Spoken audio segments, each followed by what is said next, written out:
Thank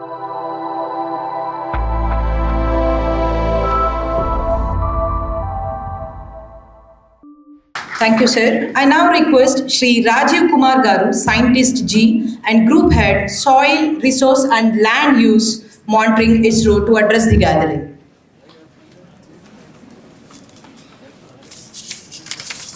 Yeah, good morning to all. Respected our chief guest, Dr. Y.V.N. Krishnamurthy, sir. He was my previous director of our institute, and Vice Chancellor, Pro Vice Chancellor, and other dignitaries on the dais, Dean of the various academic part of this university, and the students. Actually, I come from the geospatial world and the space technology area. So my focus will be on that part only. When we see India is now at the point of inflection. We have built up a world-class Earth observation satellite system. We have a good repository of the data available through the Bhuvan, Bhunidhi, Bhusampada, MOSDAC. So all set of the geospatial data are being available. But now we can't say, it's not coming. Okay. So if now we can't say that there is a data scarcity is there. Now we have to do the what impact we can make by using this data. That is the lagging.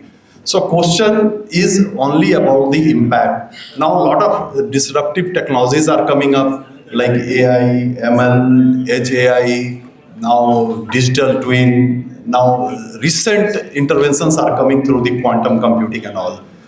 So these technologies we should utilize to how they harness the data which is already available to put to the use of the society.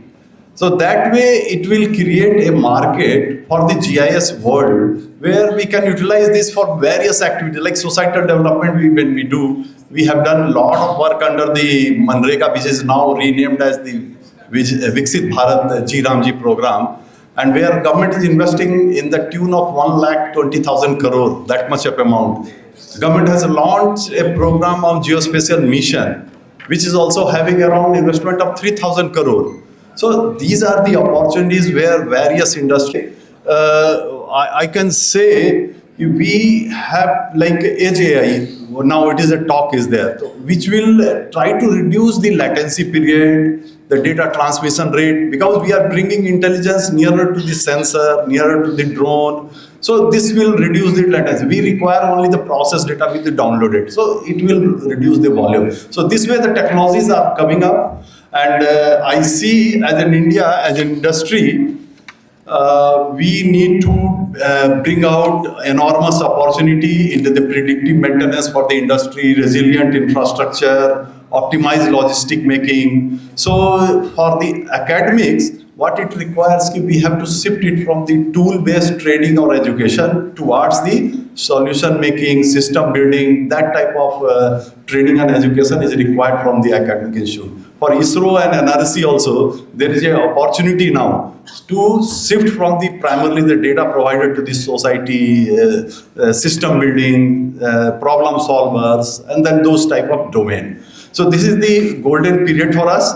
So as now we discussed, we need to bring in the AI for as integration of geospatial integration for AI, sensors, satellite system, to bring a holistic development of the country, to make our country as a Viksit Bharat, Atmanirbhar Bharat. So thank you. With these small words, I want to wish a great success to the entire this system. Thank you.